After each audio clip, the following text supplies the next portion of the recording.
Olá, eu sou Deni Fingergut e o Perfil Opinião está começando. Embaraçado o meu cabelo não, crespo sim, duro também não. O meu cabelo não matou ninguém para ser ruim. Em minha cabeça, trago as cores da ancestralidade, enraizadas como preconceito. Algumas pessoas, homens, mulheres, homens, me olham com desejo. Outras me olham com desprezo. Credo, feio, dá pra lavar? O que dizem exótico, explode, age, encanta. Minhas agonias estão expressadas em minhas tranças. Mas o duro, rapaziada, o duro, mulherada, o duro nunca é o cabelo. São as mazelas da sociedade, que me apontam na rua como se eu tivesse cometido um erro. Perguntam com ar de nojo ou desprezo se eu lavo os meus cabelos. Se me dizem maconheira, macumbeira, eu não ligo. Trago no sorriso a resistência de um povo sofrido. Em cada punhado crespo, um pouco de esperança. Quando eu era criança, sempre me diziam: alisa, estica, prende esse cabelo, menina. Mas não é isso que eu quero para as minhas pretinhas.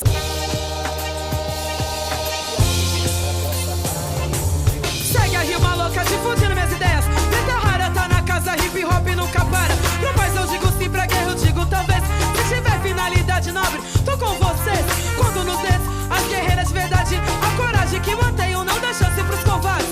Lamina o povo no meu coração dilacerado. O Brasil é forte, mas pertence à América do Norte. Lodges e condesas sempre... Dona de uma personalidade imponente, esta poetisa, rapper, modelo plus size, professora e empresária tem em sua trajetória militância por causas feministas e negras. Altiva, forte e multitalentosa, sua atuação revela e trabalha por transformações necessárias e profundas na estrutura social atual. Primeiro no rap e se expandindo para a literatura, moda e audiovisual, os anos de silêncio e desabafo apenas no papel e na caneta deixaram de existir e ela se tornou a porta-voz das empregadas domésticas no Brasil.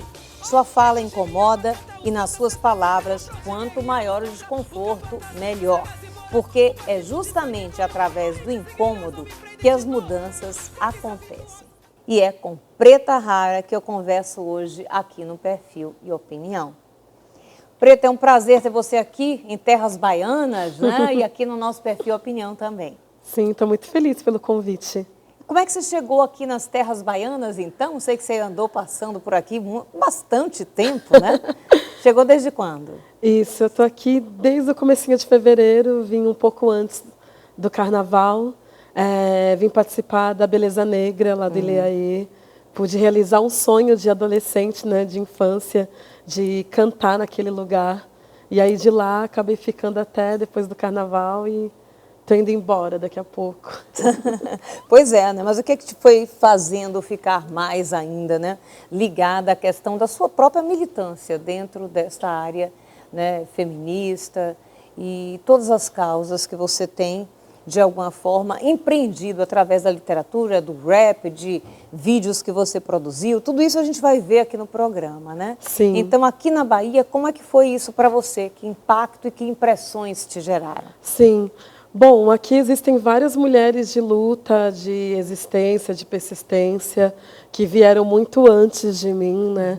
Então aqui eu encontro várias mulheres, várias pessoas, afetos verdadeiros, e eu estou muito feliz de estar transitando na cidade, encontrando essas pessoas, se identificando com o meu trabalho, falando que me conhece, que já leram livro, que assistem os meus vídeos diariamente nas redes sociais. Então, poxa, eu estou tão longe da minha casa, né? Sou de Santos, moro em São Paulo, e aí eu atravesso aí diversos estados para chegar aqui e ver que existem pessoas que conhecem o meu trabalho. Então, eu fico extremamente feliz. É isso que me dá gás para dar continuidade aí. Como é que surge, então, o apelido, o nome artístico Preta Rara? Joyce Fernandes se transforma na Preta Rara. Sim. Bom, virou o nome artístico, né? Mas antes, foi bem na época da adolescência, da infância, na real. A minha mãe falava que eu gostava de coisas diferentes para a época. ela não tinha essa questão de gênero como a gente trabalha hoje em Sim. dia. Então, as meninas estavam brincando de bonecas, eu queria brincar de coisas que era destinada aos meninos, isso muito novinha. E aí, logo quando eu aprendi a ler, eu me dediquei ao máximo de ficar lendo, então eu queria ficar no quarto, meio que nem interagindo com outras pessoas, só eu e o livro. Aí minha mãe começou a falar, nossa, mas essa menina é diferente. Desde estar brincando não sei com o que, tá aí, lendo. Ela é diferente, ela é rarinha, rara. E aí, quando eu me tornei artista, eu lembrei dessa história e falei, nada melhor do que o nome Uma preta assinado rara. pela mãe, né? E hoje em dia eu falo essa questão do nome de que eu não sou a única preta rara, não. Todas as mulheres pretas são raras por estarem aí lutando, batalhando pela sua sobrevivência e existência. Então eu ressignifiquei esse nome que foi dado na infância por uma brincadeira assim da minha mãe e trouxe para minha vida artística. Mas fala um pouco então da sua família, em que ambiente você cresceu, né? Para a gente poder entender, inclusive, a sua relação com o livro que você acaba por lançar depois, proveniente também da sua página da internet. Conta um pouco dessa trajetória da sua família e sua pessoal inicialmente, como é que foi? Sim, bom, eu sempre costumo dizer que quem me criou foi a TV brasileira, né? Mesmo tendo mãe e pai presente. Minha mãe, empregada doméstica, quase que o período inteiro da infância e adolescência. Meu pai, carteiro, até hoje. E aí, nasci na periferia de Santos. Lá onde eu me criei, eu sou a mais velha de três irmãos, né? Que tem um irmãozinho adotivo agora. Mas na época era só 2 meninas, eu e mais 2. E aí eu tive que crescer antes do tempo, né? Então quem me criou foi a TV brasileira e aí eu não via bons exemplos assim nas novelas, nos comerciais, a tal da representatividade que a gente fala tanto hoje em dia. E eu tive que amadurecer muito rápido até para poder ajudar a criar as minhas irmãs, porque minha mãe trabalhava muito como faxineira, diarista, e não tinha todo o tempo ali presente com a gente.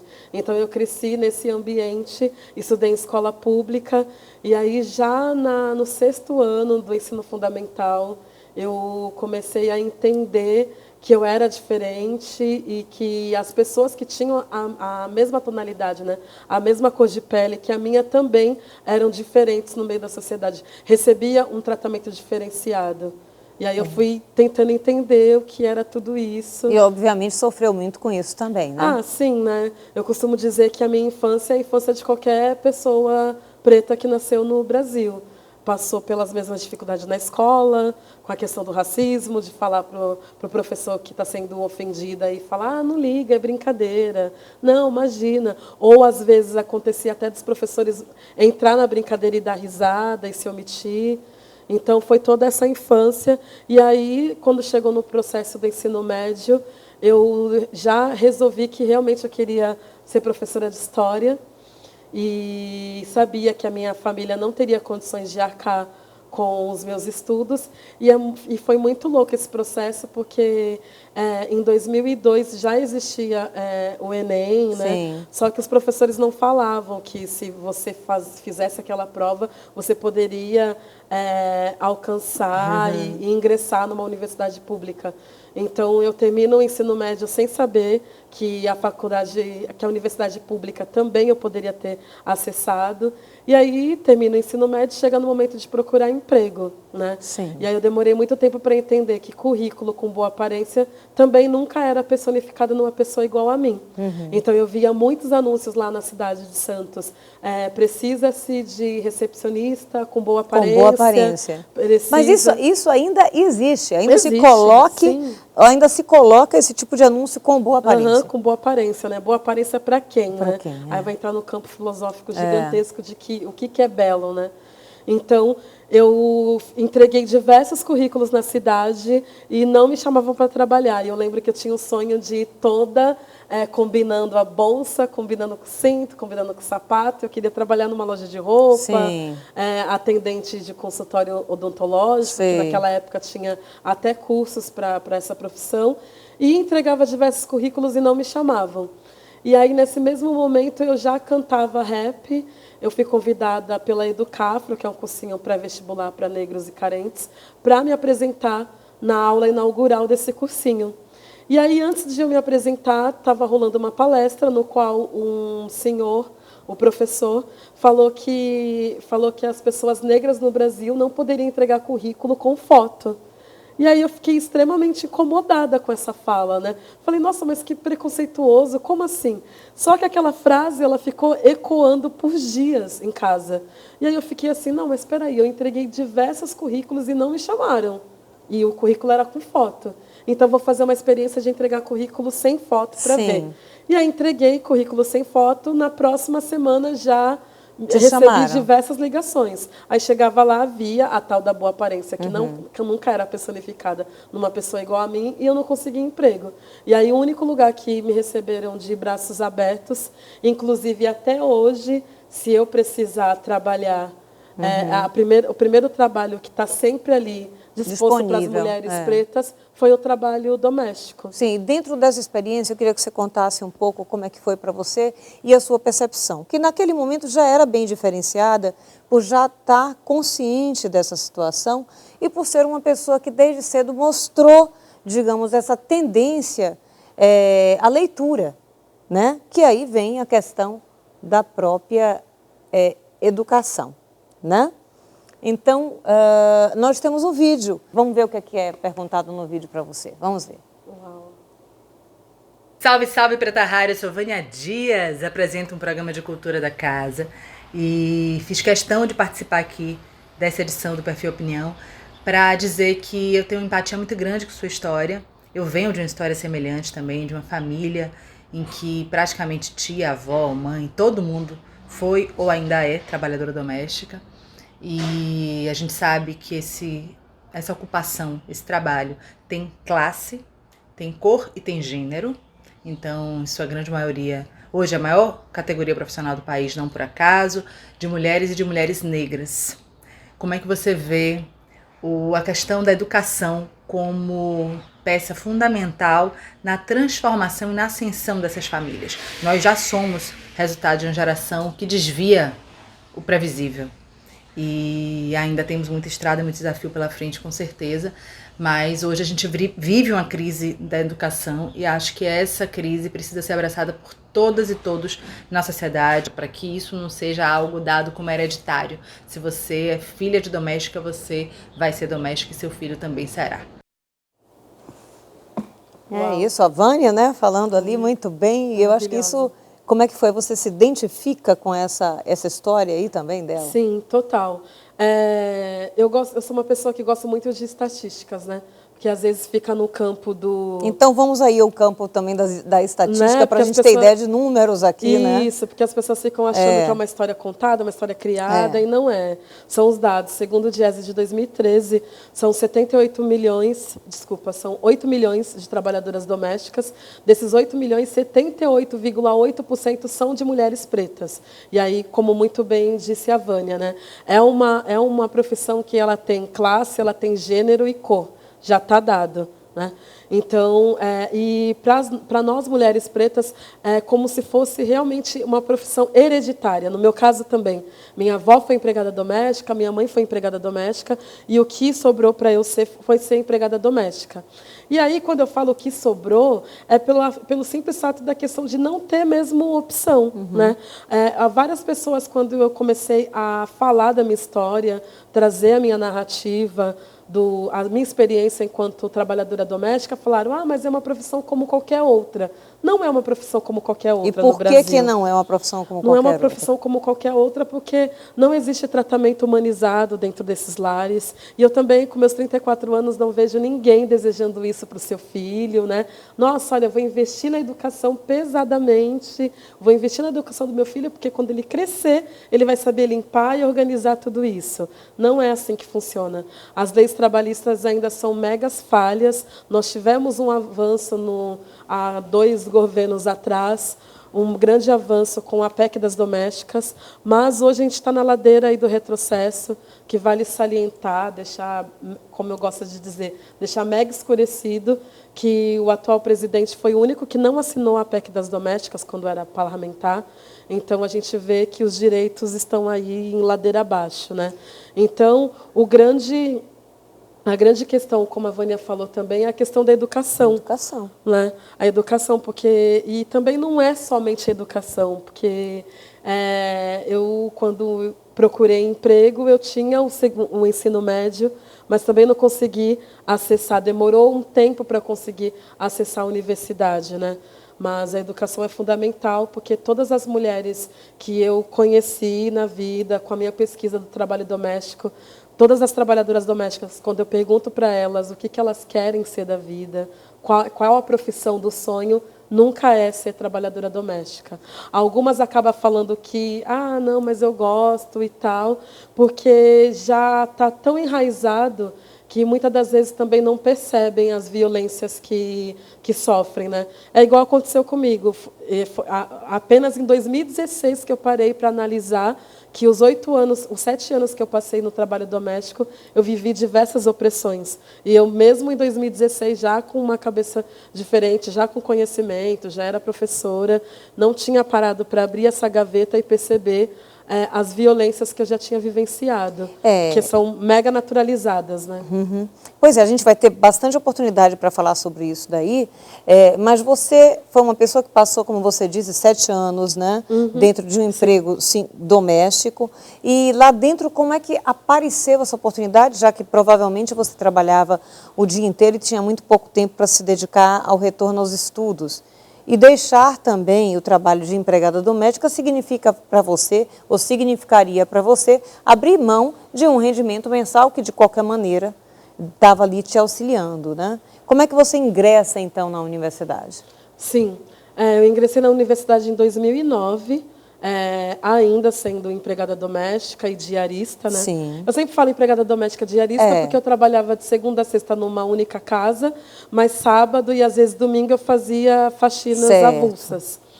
Então, eu consegui juntar um dinheiro para poder pagar a primeira mensalidade e a matrícula, porque eu já estava tentando, já tinha uns 3 anos tentando entrar em universidade pública, mas devido ao meu ensino defasado da escola pública, eu não consegui ingressar na época e tudo mais. E aí eu consegui ingressar na Universidade Católica de Santos e fiquei fazendo bem mais faxinas, na realidade até pedi demissão do meu antigo emprego, porque eu via que, dessa antiga casa, né, porque eu via que se eu pegasse diárias eu ia ganhar mais. Seria bem mais cansativo, porque a questão de ser diarista no Brasil é bem complicado, porque tem pessoas que contratam diarista de 15 em 15 dias, e aí ela fala, não, se eu estou pagando, eu não vou fazer nada, vou esperar a trabalhadora chegar para limpar. Então, você tem que dar conta de uma sujeira de 30 dias em apenas um dia, e que falam que é 8 horas, mas nunca é 8 horas. Então, são 9, 10, 11, 14 ou 16 horas de trabalho, como eu já trabalhei. E aí foi assim que eu consegui ingressar na universidade, juntando um dinheiro. Ingressei e eu achei que os meus problemas tinham acabado assim que eu entrasse na universidade, né? Mas também tem a questão da permanência lá. Como se permanecer num lugar que ainda não era convidativo para pessoas como eu, e que tinha um ensino defasado do Estado, e que tinha pouco tempo para ter acesso a todo aquele conhecimento novo e pouquíssimo tempo para poder estudar, né? Eu lembro que eu conversava com alguns amigos que tinham outras profissões, que tinham, 2 horas de almoço. Então, eles conseguiam ler o livro para poder fazer o resumo e ir bem na prova. Eu não tinha horário de almoço. Muitas das vezes eu almoçava na posição que eu sempre falo, que é a posição que todas as trabalhadoras domésticas conhecem, que é se apoiar no joelho e apoiar no tanque na área de serviço e comer rapidamente para já dar continuidade no trabalho, ou dar 2 garfadas e lava a louça, das 2 garfadas e passa a roupa, enfim. Então, eu não havia tempo, mas eu consegui, no começo do segundo semestre já, no primeiro ano da universidade, eu consegui um estágio, e ali eu deixei de ser empregada doméstica. Ok, Preta, vamos então para o intervalo e a gente volta contando aqui a sua história e mostrando como é que surge esse livro importantíssimo aqui no Brasil, né? Que é Eu, Empregada Doméstica, a Senzala Moderna, é o quartinho da empregada. Daqui a pouquinho a gente volta.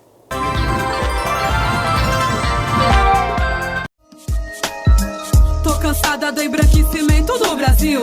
Preconceito, racismo como nunca se viu. Meninas negras não brincam com... Aqui no Perfil Opinião de hoje, estou recebendo assim, com muita alegria a Preta Rara. A Preta, ela é escritora, é rapper, produz moda como empresária também e é ex-empregada doméstica. E fez esse livro aqui, que é um livro que já foi, inclusive, assim, premiado de alguma forma através do seu discurso aqui, né?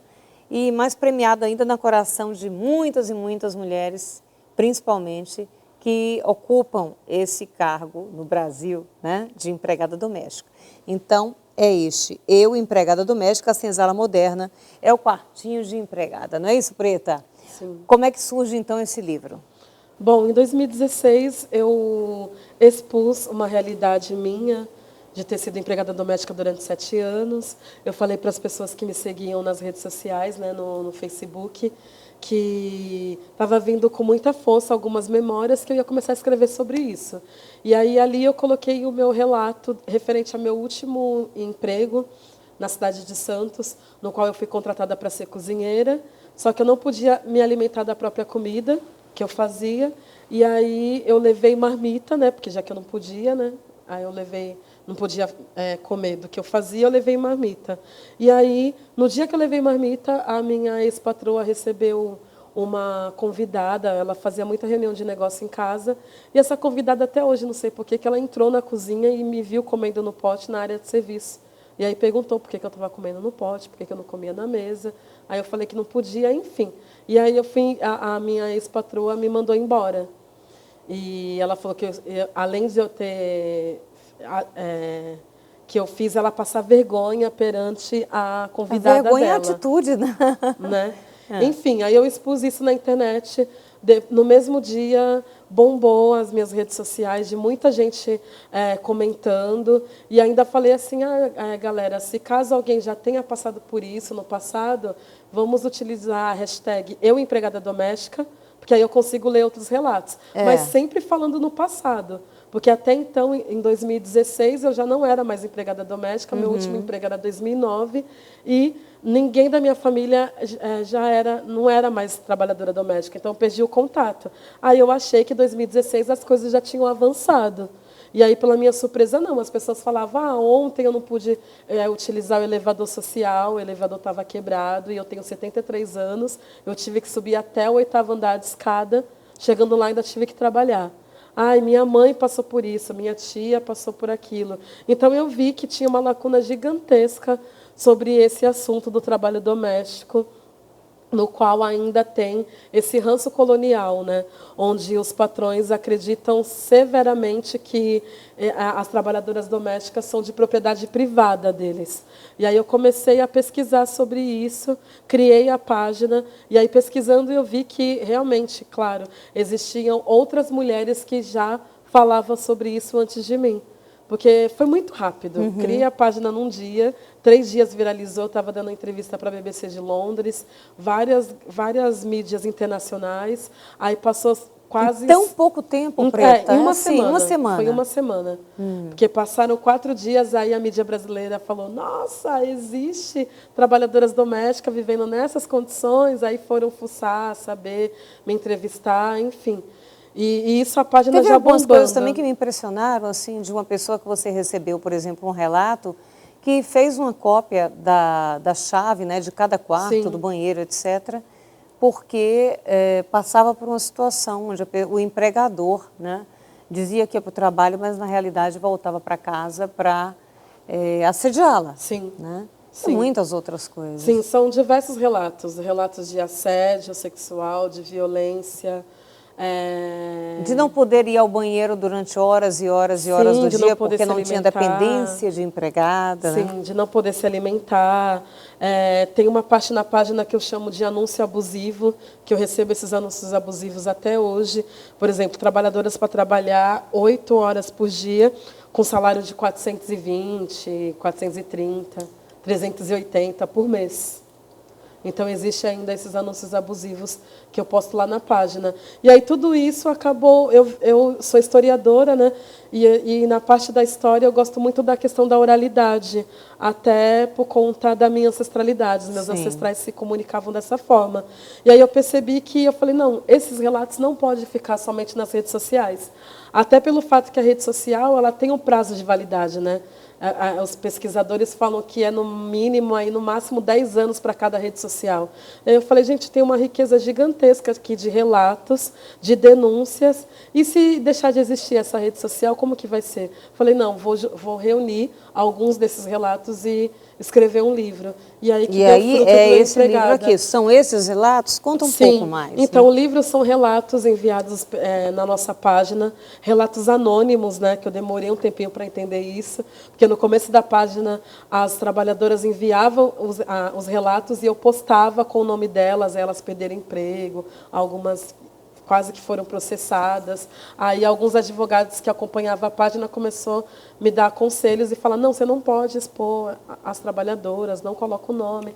Então, assim, são relatos anônimos selecionados por mim, no meio de mais de 5.000 relatos que a gente já recebeu nesse tempo todo da página, e trazendo a narrativa em primeira pessoa, falando também dessa questão de como o trabalho doméstico é hereditário para as mulheres pretas. Então, ele começa com um prefácio escrito pela Benedita da Silva, né? A nossa atual deputada federal, que também foi trabalhadora doméstica, e peça mega importante na criação da PEC das domésticas.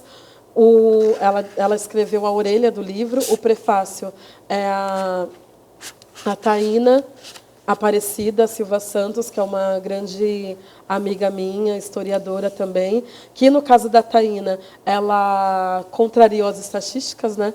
A mãe dela foi empregada doméstica e ela não foi empregada doméstica. Sim. Ela conseguiu ingressar à universidade pública através do trabalho e da correria da mãe dela. E aí começam os relatos da minha avó, relatos da minha mãe, o meu relato e mais os centenas de relatos que eu selecionei na página, de forma anônima. E aí, os relatos que estão no livro são inéditos, não são relatos que eu publiquei na página. A partir do lançamento desse livro, né, e da sua visibilidade também através da internet, tudo isso, o que muda efetivamente para você? Olha, muitas coisas, né? Acho que uma das coisas que muda também é essa questão da responsabilidade, né? Algumas pessoas esquecem que eu também sou artista.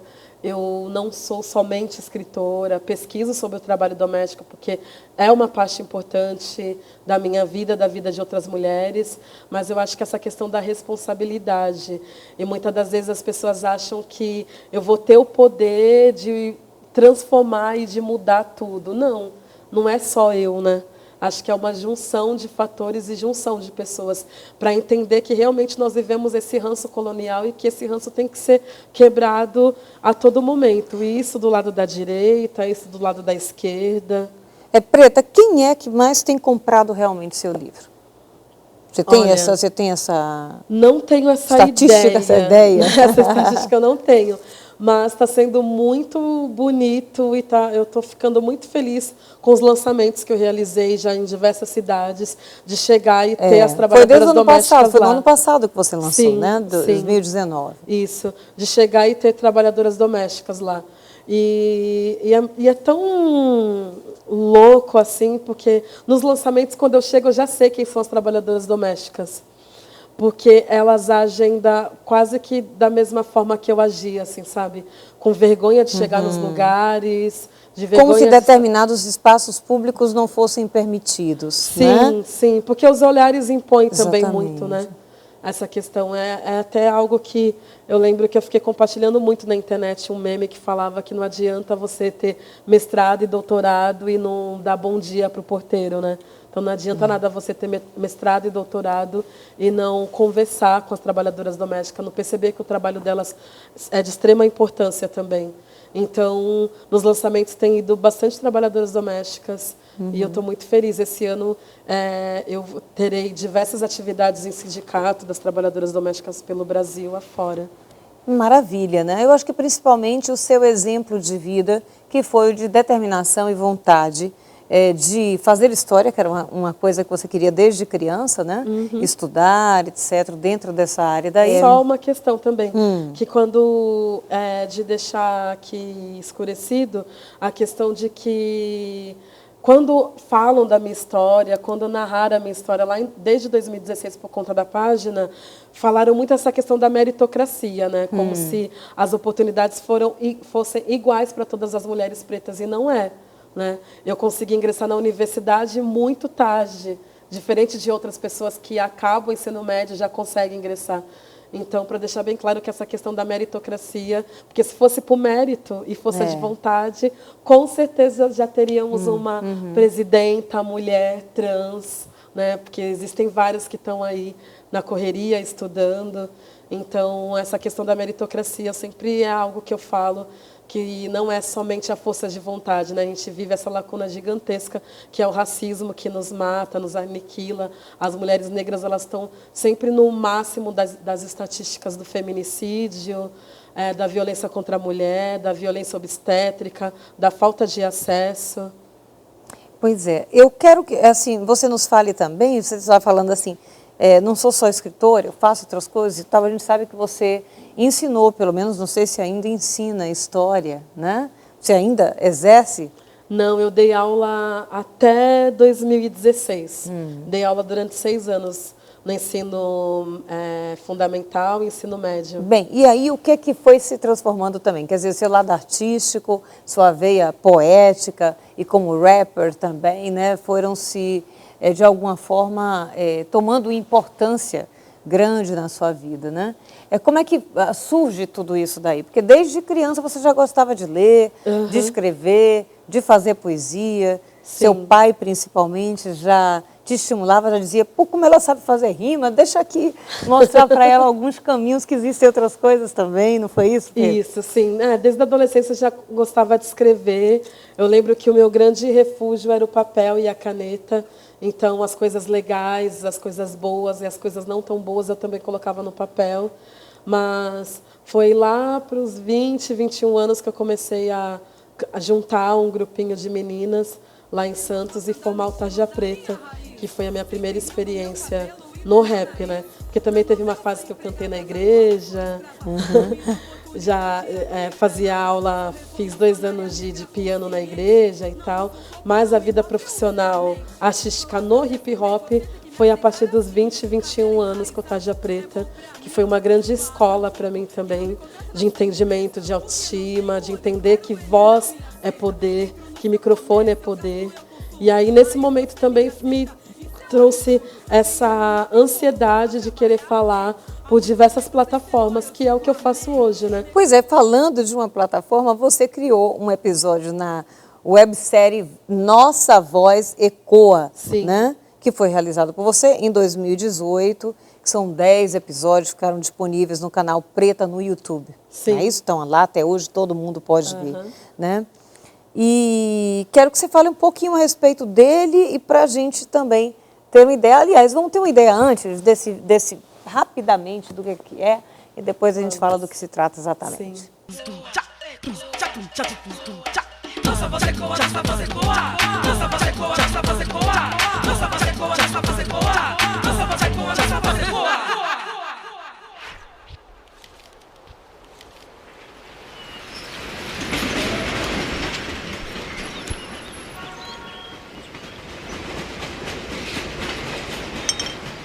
Tudo no meu corpo é um ato político, então sair com cabelo colorido é porque eu gosto e pra gerar esse incômodo. E minha mãe empregada doméstica, meu pai carteiro, e aí eu sou a filha mais velha e a neta mais velha também. Eu já cheguei várias vezes em casa chorando, né? Até pra fazer o disco mesmo, quando eu comecei a escrever sobre mulheres pretas, então tem muito da minha mãe, tem muito da minha avó. Mulher negra brasileira, codinome mulata, nos comparavam com ser sem alma. Pra gringos somos atração, se vem de fora, já querem pôr a mão. Hip hop? Peraí, hip hop ainda existe? Tem mulher no hip hop? É moda? É movimento, não é? Sim, o hip hop resiste.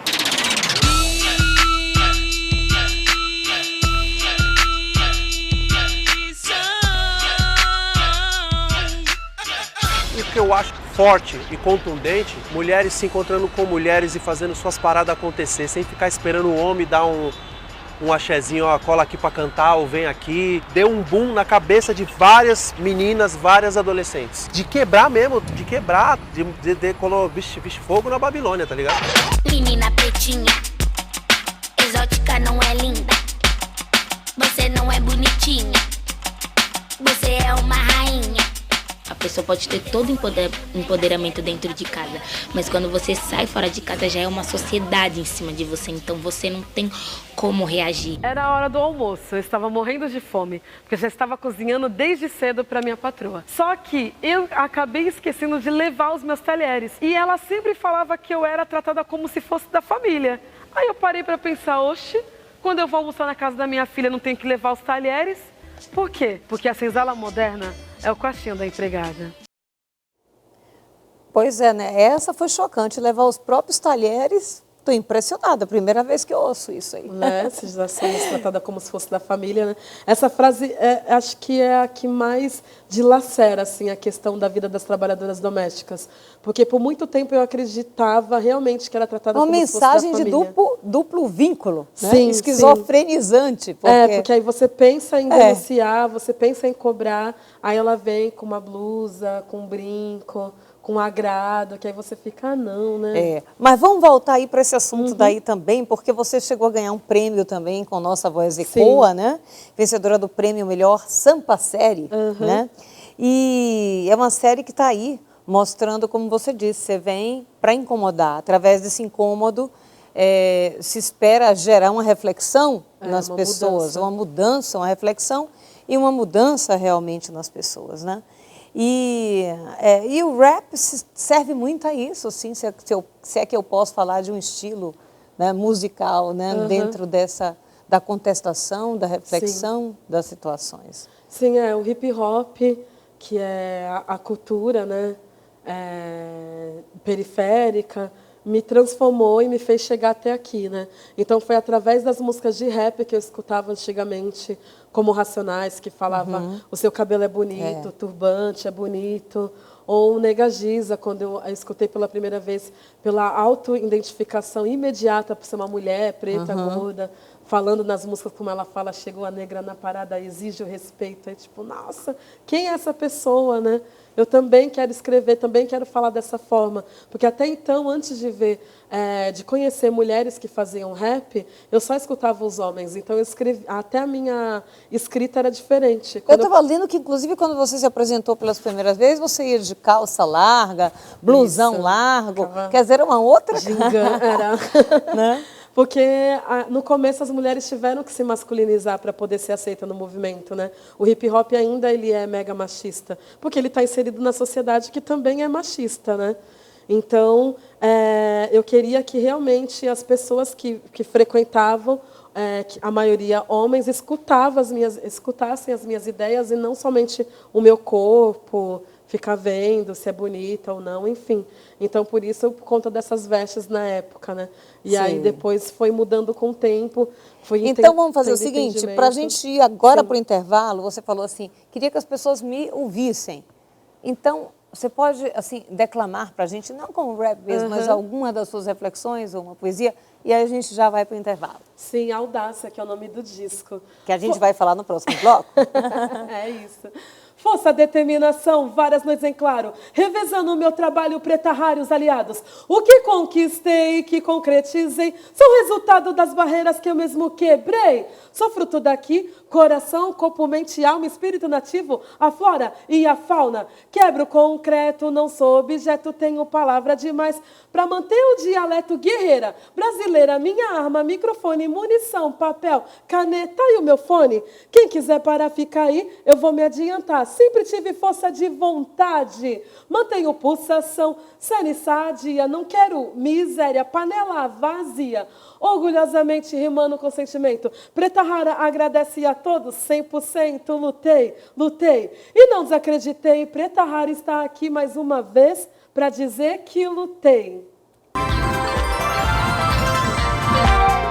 Com a multitalentosa Preta Rara que eu converso hoje aqui no Perfil Opinião. Né? Eu disse multitalentosa porque ela é escritora, ela também é rapper, né? Ela também produz turbantes, é empresária, moda, modelo plus size, enfim, várias coisas, graças a Deus. Ou seja, muita audácia para poder viver. E foi com audácia a música que você terminou o bloco anterior e audácia o CD que eu quero que você fale agora. Isso, bom, o CD foi bem legal produzir, né? Porque, tipo, era um sonho também, né?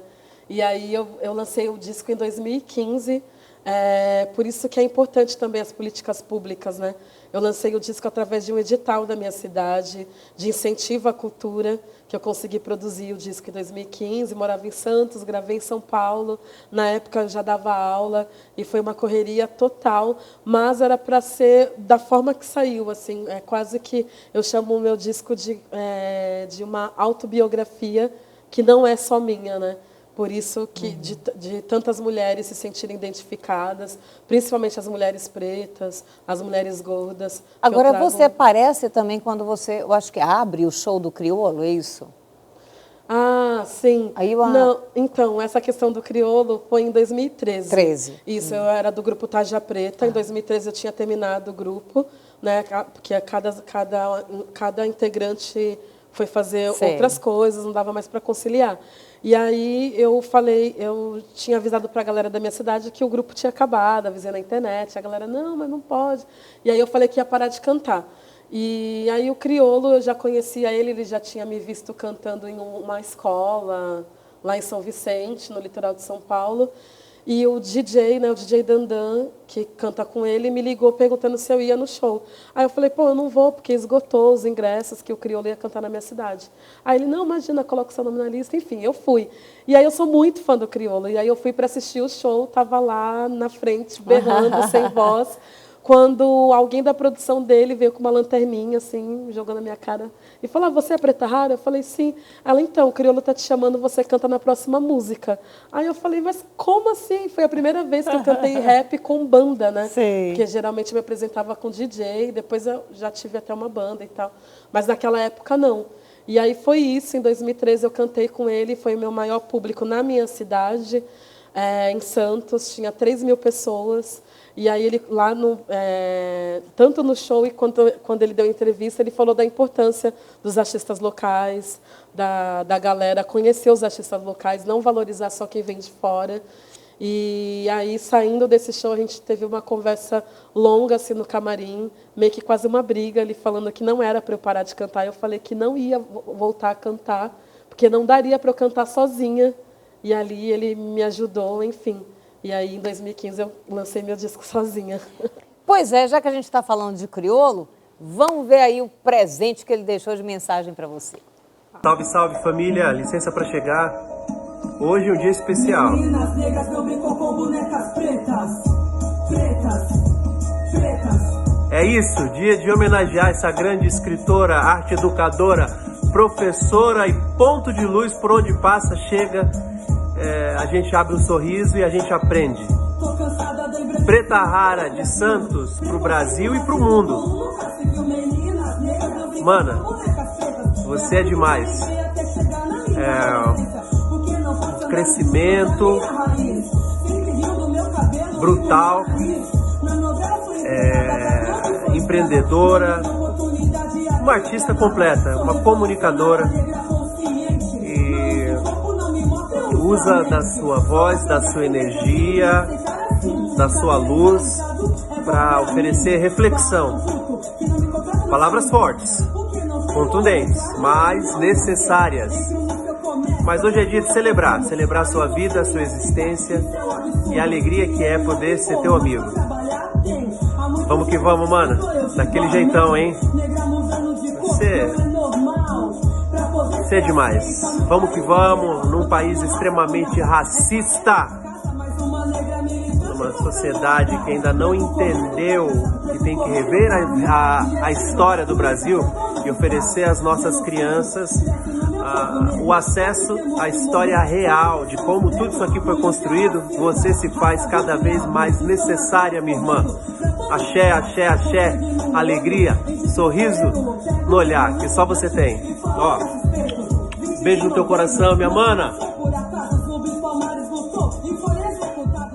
Ai, que demais. demais. Não é só a taurina que se emocionou aí, não. O crioulo também se emocionou. Nossa, velho. Maravilha, ele é né? muito fundamental, assim. De eu não ter desistido de cantar, né? Porque, na real, eu ia desistir mesmo. E aí, tipo, ele não tinha obrigação nenhuma, né? De me chamar para cantar. Mas ele sabia da importância que se tinha, de que ele já tinha o nome crioulo e que se eles chamassem, eu, lá na minha cidade, ia ter um peso diferente, né? Porque eu lembro que a mídia começou a querer saber quem era porque o crioulo chamou alguém de Santos para cantar, saca? E aí é uma pessoa muito importante assim na minha carreira. A gente não consegue se ver sempre, a gente só se vê também nos eventos, quando, sei lá, quando tem show dele, ou lançamento de livro, como a gente se encontrou uma vez no lançamento do livro do Lázaro. Então é sempre num rolê, assim. Ou aqui virtualmente, né? Mas eu fiquei feliz com essa surpresa. Que bom. Eu sou muito fã mesmo do trabalho dele. Você é merecedora. Agora eu queria que a gente voltasse um pouquinho aqui para a nossa Bahia, né? Você veio prestigiar a 41ª Noite da Beleza Negra, né? Sim. E a gente tem um vídeo que a gente quer Uau. mostrar um pouco da sua participação lá. Vamos ver. Esse ano, o espetáculo da Noite da Beleza Negra, que eu tive a oportunidade e o prazer de dirigir pela 6ª vez, a gente tinha um desafio, que é levar o que está acontecendo com a mulher negra nas ruas para dentro do palco. Então a gente falou sobre temas muito difíceis, como a violência contra a mulher, como o racismo, mas também a gente falou sobre as conquistas, sobre o empoderamento do corpo, sobre os crescimentos, os ganhos, e a gente queria muito contrastar essas notícias e essas informações da realidade com artistas negros que tivessem um destaque, uma representação hoje no mercado cultural nacional negro, né? E Preta Rara é uma dessas artistas que a gente convidou com especial carinho, porque a gente sabe da força da composição dela, a gente sabe a força dela no palco, a representatividade que ela tem, assim como outros que também tiveram na noite, como Nara Couto, como Carla Cotcherini, como Léo Crete, Maíra Azevedo. Todas foram escolhidas especificamente pelo seu papel de representatividade e também pelo talento, pela qualidade do trabalho artístico que traz. A gente queria muito que essa noite, que é a Noite da Beleza Negra, tivesse a voz, o texto e o discurso de uma mulher negra que tem representatividade. Por isso Preta Rara, por isso Noite da Beleza Negra, por isso ela no Ileaê. E eu me sinto muito orgulhoso de ter tido essa oportunidade de contar com ela, afirmando com toda a voz e todo o talento que é negra e não é mulata. Se me chamarem de neguinha, assim me anima. Mas se chama de mulata e arruma briga. Pela textura do cabelo tiram conclusões. A hipocrisia impera no meio dos vilões. Vou falar bem alto pra todo mundo ouvir. Sou fruto dessa terra que a cor predomina. Assim, não tenha vergonha de ser o que é. Se não tivesse orgulho, eu não estaria de pé. Sou mais uma mulher negra que relata. Sou muito mais que uma simples mulata negra. Sim, não sou mulata. Corrija suas palavras, negra sim, não sou mulata. Nós somos negras, não importa o que haja. Negra sim, não sou mulata. Corrija suas palavras, negra sim, não sou mulata. Nós somos negras, não importa o que haja.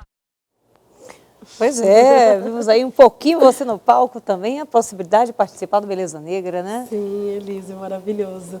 Nossa, eu fiquei muito feliz mesmo com esse convite, porque eu lembro que assim que eu, lá na adolescência ainda, soube do Ileaê, eu ficava, nossa, querendo fuçar, querendo saber quem era, o que era, quando eu comecei a ouvir as músicas, né, o conteúdo de história que tem nas músicas.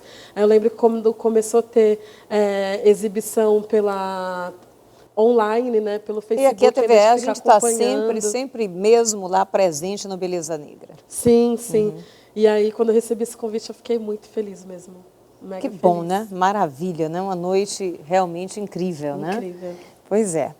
E a felicidade de ter você participando também, né, dessa noite. Você já está produzindo um novo livro, é isso?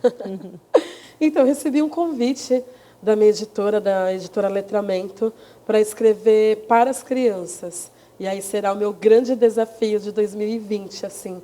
Eu vejo que nas minhas redes sociais muitas crianças acessam me mandam mensagem. E é um público que eu quero ver de que forma que eu vou dialogar, que acho de extrema importância também, né? Hoje ainda existem poucas pessoas fazendo literatura para criança, programas também para criança. Na minha própria websérie Nossa Voz Ecoa, eu tive essa preocupação. No entanto, que um dos episódios é pensado pelas crianças e apresentado. Foi o único episódio que eu não fui apresentadora, fiquei atrás das câmeras. E quem apresenta esse programa é a MC Sofia, né, que é uma rapper lá de São Paulo. Começou com 6 anos, agora já está com 16 anos cantando, 10 anos já de carreira. Então, o meu desafio vai ser esse também, que é escrever esse livro para criança. E continuar se dedicando, né, à sua carreira artística. Sim. Essa parte de empresária, de moda, de tudo, que é tanta coisa que não dá tempo da gente abordar isso é tudo. Novo, isso daí. Isso é novo, né?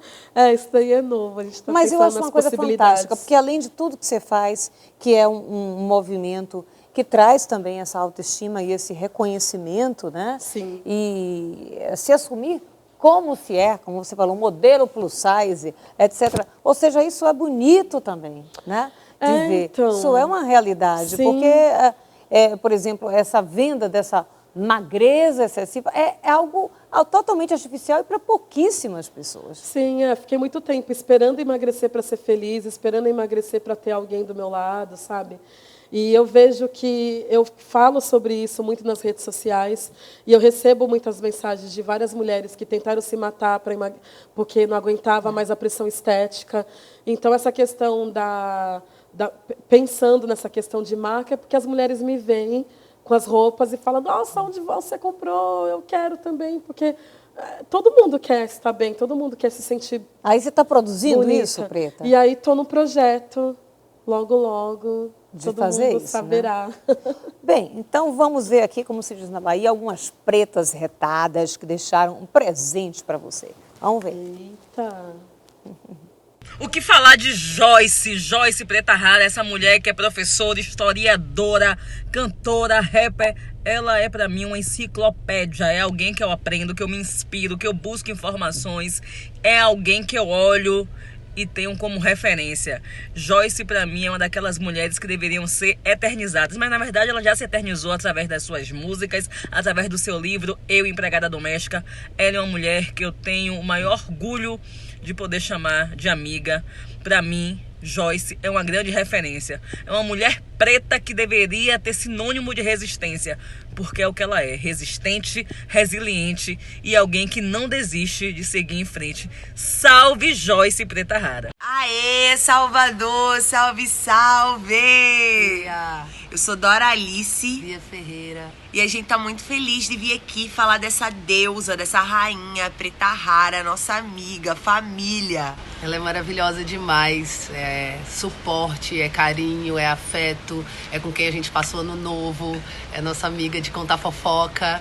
A gente ama muito, muito, muito. Pra gente é uma honra poder falar que é amiga da Preta Rara, que constrói revolução junto com uma mulher tão incrível como ela. Preta Rara, a gente ama você, amiga. Muito! E como diz o poeta, eu tô feliz com o teu sucesso. E tamo com saudade, vai morar na Bahia, Volta pra Volta nós! pra nós.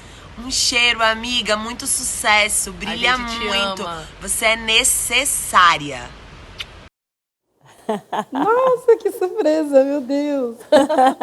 Maravilhosa. Pois é, querida, né? Porque está trazendo esse exemplo aí. Taurina, né? Fiquei emocionada. Sim, as 3 mulheres que aparecem ali são mulheres fundamentais, assim, na minha vida, sabe? Te Amar, eu conheci através da internet, por conta também da distância, né? Lá na Bahia, lá em Santos, lá de Santos eu já conhecia ela. E aí a identificação foi imediata, com as coisas que ela falava, tanta questões de relacionamento, coisas que eu passava. E ela era muito certeira, ficava assim, gente, parece que ela tem uma câmera na minha casa me acompanhando, de tão certeira que ela é. E eu fico mega feliz com o sucesso dela. Vai lançar o livro dela falando sobre relacionamento também, de extrema importância. E é uma grande referência, né? E aí não é uma referência só do estado da Bahia, é uma referência do Brasil e do mundo, que tem várias pessoas que seguem ela fora do país. E as minhas irmãs, gente, Bia Ferreira e Doralice, são as minhas irmãs de vida, assim, como se a gente tivesse sido separado em algum momento da maternidade, porque é elas que seguram a minha mão nessa questão de que as pessoas pensam, por conta das questões que eu abordo na internet, que a Preta Rara é forte, a autoestima dela é maravilhosa, ela posta fotos de biquíni e tal, e não é assim. A construção da minha autoestima ela é diária, né? E aí não é também só coisas boas que eu recebo da internet, né? Eu sou atacada a todo momento. É que agora eu parei, depois de entender, e pessoas que estão me instruindo, de não ficar viralizando isso, né? Porque os haters, eles gostam quando você fala que foi atacada e mostra print. Então, hoje em dia eu não mostro. Mas hoje mesmo eu recebi uma mensagem lá no Instagram me xingando de macaca, enfim. Então, isso são coisas que acontecem diariamente. E aí, ter essas mulheres presentes na minha vida é o que me dá alicerce, é o que me dá segurança, é com elas que eu choro, é com elas que eu falo, das coisas boas, das coisas também não tão boas. E aí fiquei muito surpresa que essa parte eu não esperava. Preta, então, desejo para você todo o sucesso do mundo, né? Em tudo que você estiver aqui empreendendo.